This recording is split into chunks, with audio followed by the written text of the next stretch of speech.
had this all perfect, and then the light from my skylight, the sun just went like directly onto my face, ruined all my careful preparations, but that's okay. This is a trash video anyway, right? So let's get trashy, including the lighting. So this is not, just to clear the air and let you know what you're in for, this is not a declutter video. There's enough declutter videos out there, and I will probably make more declutter videos in the future. People like them. But anyway, this is not one of them. This is a trash video. Perfumes I've trashed. And I've got categories for that. So I'm going to break it down. It's not things that I've necessarily like literally trashed, although some of those are in there too. Broad trash video. So first of all, what is this even about? It's Christmas time, so most of this is just boxes of gifts and stuff I've bought that I have to break down and take out to the trash. This big trash bag here is not filled with garbage. That'd be pretty gross. It's full of donations that were gonna go out, but I figured why I had the stuff, let's do a themed video. So the first category, just to dive right in here, is going to be fragrances that I trashed because I finished them. And if you've been playing along, you probably already know what this is because there's only one of them, and I've talked about it before. It's Chanel Chance. I'm going to say it both ways for my American and European viewers. Chance and Chance. Anyway, that's the only fragrance that in my recollection I've actually hit bottle on, finished the whole thing, and chucked for that reason. I do have a restock coming my way. I kept my promise. I got it from the Sephora sale. Should arrive next week. So then I will have that back in my collection. All right, so I got that one quick out of the way. Now let's get down to the dirtier ones. So this next one I trashed because it is associated with a bad memory. Not like a tragic, just more of an embarrassing memory, but here we go. We're gonna get into it anyway.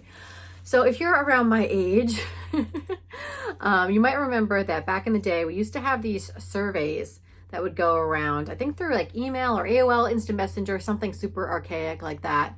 And they would ask you questions, and it was basically an excuse to talk about yourself, which everybody likes, but also to share with your friends, and maybe like also to let your crushes know what you were about. So sort of like a dating profile before there were dating profiles kind of thing.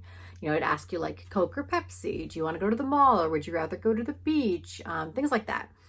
But this one, I was scoping out a fellow I was interested in that I was looking to date, and one of the questions on a survey he filled out was, what is your favorite perfume?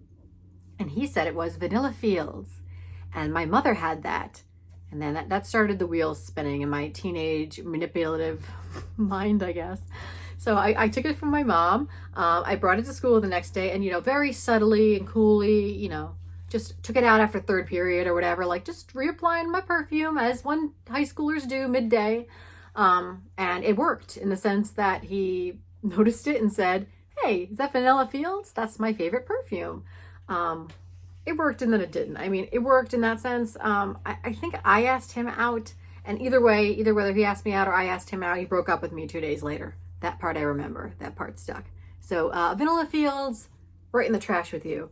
Unfortunately, the perfume's gone, but the memory's still here, as obviously I recall it in most of its excruciatingly embarrassing detail. My next category is things that I have literally chucked physically, and whether or not I regret them. There's 3 in this category. I have Cherry Blossom by Bath & Body Works. I wore this for my wedding. I do regret throwing this out. I think I threw it out because I wasn't reaching for it, but it was mostly full. It was just a pleasant, flowery fragrance. Somebody might have gotten some use out of it. I shouldn't have gotten rid of it. Also, it was my wedding scent, so you hold on to something like that. Stop KonMariing things that are sentimental. No, you should. You should. Anyway, CK1 is a classic. I had it since the 90s, I want to say, late 90s. I barely wore it even then, so it wasn't like a well-loved scent of mine back when it was even cool. But I do regret throwing it out. It's not worth replacing at this point. I know I could for just like a couple of bucks, but I won't. It's just not worth it. I'm not going to wear it. I just, if you had it from the 90s, it's just kind of, cool keepsake to have. But I don't. Threw it out. And the last one is Aqualina Pink Sugar, which I honestly didn't even really know was a real perfume until I started getting into perfumes. I saw the videos on it and I was like, oh, was that a real perfume? I thought it was like a Claire's or like a teenage thing you could just like pick up near the register. I liked the scent at the time. I definitely wore it, when I was a teenager, but as an adult, when I kind of stumbled upon it in my collection, I was like, oh, this isn't a real perfume. This is just like, yeah, like a body spray for teenagers, and threw it out. I'm wrong. It's a real perfume. Do I think I'd still be wearing it to this very day if I hadn't checked it? No. But I could have given it to somebody who would get some wear out of it, you know, decluttered it in the traditional way instead of just straight throwing out a perfectly good perfume due to borderline snobbery or whatever I was thinking there. So those are the ones that I physically got rid of. My last category is ones that I have verbally trashed. Talk smack to, dragged to filth. And I've got two here. The first one is YSL Libre. So with this one, I think what I called it mostly was overhyped, which isn't the worst thing in the world to call a perfume, although it stings a little, I think, if you like something and you hear it called overhyped.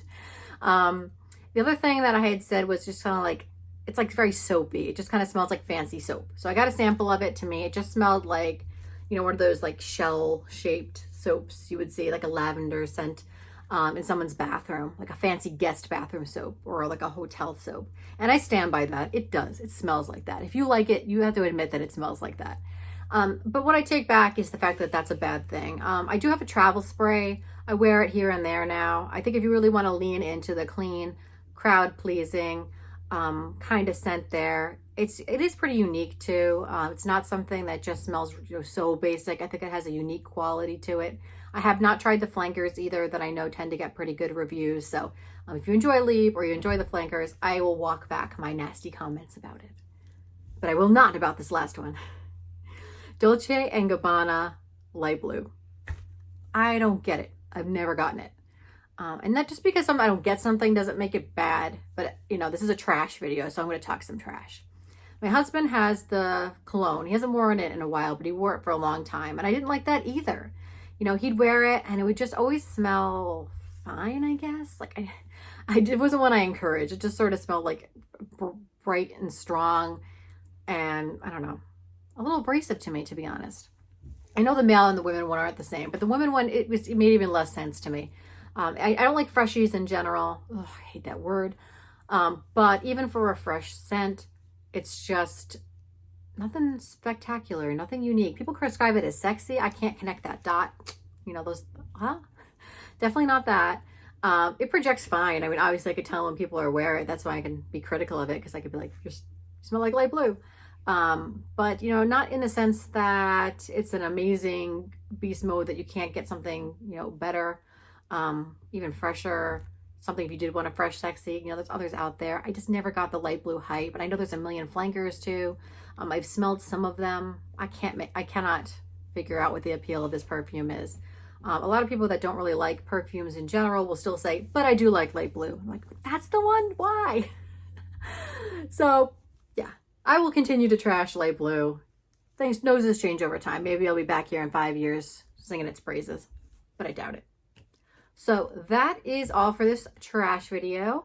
If you have perfumes that you've trashed verbally, physically, if you have an embarrassing dating story involving perfume, tell me I'm not alone here. Please share it in the comments.